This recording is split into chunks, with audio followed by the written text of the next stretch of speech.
Meet Chimp 9. We gave him A gene therapy that allows the brain to create its own cells in order to repair itself. We call it the cure to Alzheimer's. You know, I recently read an interview with Kim Hunter and Roddy McDowall, who were talking about the original film, and they said one of the things that I thought was fascinating was that they were surprised at how serious they took the film once they got on set. For you, once you got on set, were you surprised at all at how serious you took the part? When they were making that film, they were using cutting edge technology. So they were trying to create these very realistic creatures that were, intelligent apes that could talk. So they, I don't think Kim Hunter and Roddy McDowall were thinking, oh, we're gonna make a campy movie. Actually, no, this is, it's a fairly serious, idea of how do different cultures interact with each other, different kinds of species interact with each other.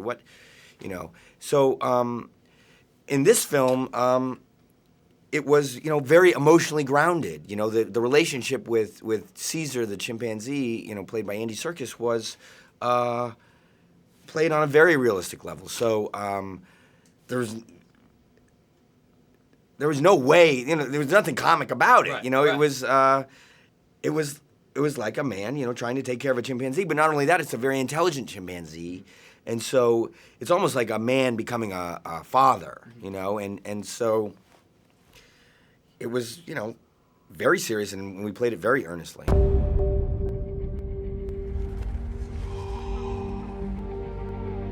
Oh, he's a smart one, isn't he? Home. You told him to sign? Just a handful of things. Talking about what people don't understand, is it frustrating that so much of a performance is in these characters, yet whenever a lot of people see it, they don't really understand the work that goes into it? I mean, you are kind of the face of this evolution of motion capture, and you've brought so many classic characters to life, yet, to me, in my opinion, you're not nearly as famous as you should be. I mean, the fact of the matter is, what it's all about creating characters to make stories work, and it's a marriage of people's minds who want to create the best possible character for the movie. So really, everything else is subsidiary. What I love about acting is transformation and being able to bury myself in a character and to have it manifested on screen in a way that no one knows who I am is actually what I think acting is all about. I mean. What do you think? No, I completely have to agree with that.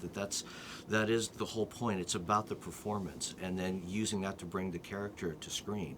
And as an actor, Andy could do that through a digital character or through a character where you're actually seeing him on screen. The whole point is it's the performance that carries the story. Caesar continues to show cognitive skills that far exceed that of a human counterpart. The drug in his system has radically boosted healthy brain functioning. The drug works. These tests need to be contained. I've had so many conversations with people who tell me that they think that motion capture is the death of acting, which I've never understood, because to me, and I'd love for you to explain this to me, what is the difference between pretending that Andy Serkis is Caesar versus if you had like a one-man stage play and you have to use your imagination and to pretend that you're in a house? Like, what is? I don't understand the difference between the two of those. Exactly. I don't think, I think they like to call it performance capture now to emphasize that Right. It's not just emotions that they're capturing, it's the emotions underneath that they're capturing, the whole performance they're capturing. And it's great.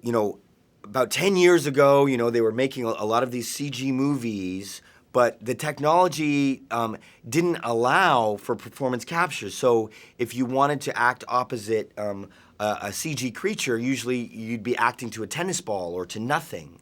Now, with this movie, technology has advanced to the point where the performers that are playing the chimpanzees can be on set with the performers playing, humans. And what that does is it allows, once again, actors to generate scenes out of the connection between each other, and you get to act opposite another performer.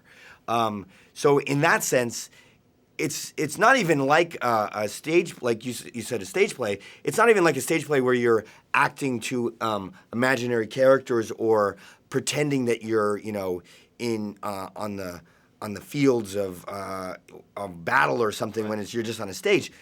You're actually on a real set and you're acting opposite a real, performer. It's just that, after you capture that emotionally, organic performance, the CG team will come in and make over, Andy's character. But underneath, all the emotion will still be there. Is that a chimpanzee? You okay, pal? No, you're not a pet.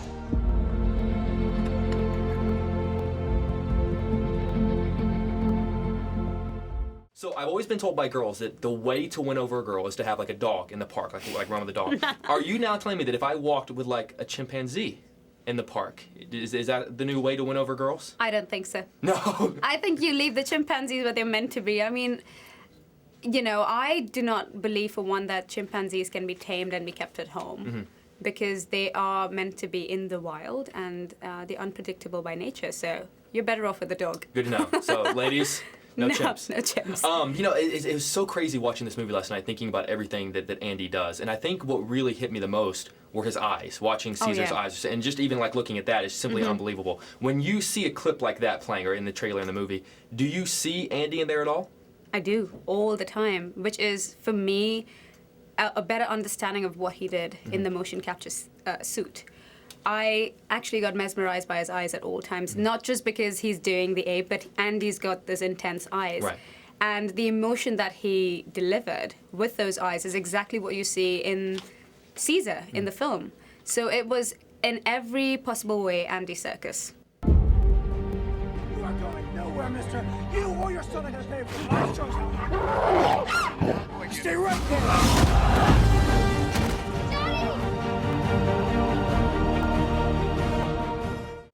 I saw a documentary recently on the making of the original film, and one of the things that stood out is they said that all the actors who were the chimpanzees hung out with all the actors who were the chimpanzees, and all the actors who were the gorillas hung out with the actors who were the gorillas.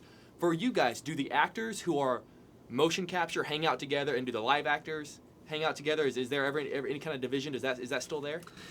Well, I mean, my experience of the film was working very closely with James Franco, because the central relationships between Will, the character he plays, and Caesar. So we obviously spent a lot of time together, and myself and Rupert. In the second act of the film, where Caesar is basically thrown into a sanctuary with apes he can't connect with, that's when I did spend more time with the other guys, definitely, who were playing apes. But then James had rapped by then, so it made more sense. So, oh, absolutely, yeah. Is there a difference though, like hanging out with actors who are going to be motion capture as opposed to hanging out with actors who are going to be? Is there any difference at all? Well, no, actors are actors, and we're playing characters, and that's the thing that I think most people don't understand. There's no kind of weirdness about the kind of actor who plays a performance-captured role. They are playing characters who have to learn a particular language, a physical language, in order to play these characters. But performance capture is a technology, not a genre. It doesn't make you a particular kind of actor. He hasn't spent any time with other chips. You're going to stay here now. We're not going home right now. Stupid monkey. He'll learn who's boss soon enough. I'm a graduate from the University of Houston. You did? There's a lot of buzz going on right now about the fact that apparently you applied and were accepted into the University of Houston to pursue creative writing. Are you thinking actually about coming to U of H? Yes, I applied to the creative writing PhD program at University of Houston. I applied to a lot of places, but Houston is one of the top, if not the top, PhD writing programs. So I'm still at some schools now on the East Coast, but when I'm done with some of my work there, I think I probably will go to Houston.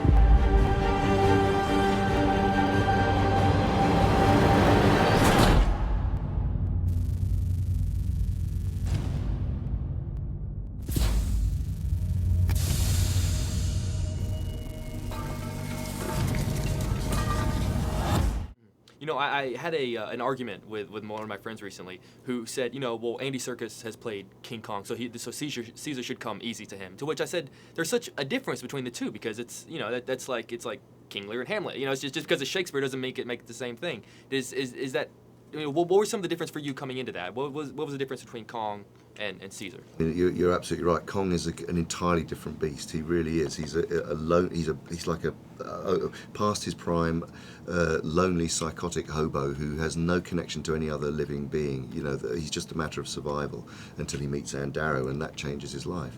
With Caesar, he's actually nurtured and brought up in a very loving environment until he discovers that he is somewhat of a freak. That he isn't the progeny of his parent, if you like. He's just very. He then goes through a breakdown and a kind of free fall when he's thrown into a sanctuary and is forced to confront his own kind, and then he becomes a revolutionary leader. So the arc and the journey and the whole personality is like you say, it's an entirely different thing. So the fact that they are, you know, and there are different subspecies anyway, but you know, the fact that they are apes is the only connective thing. In the same way that humans are human, you know, humans play human.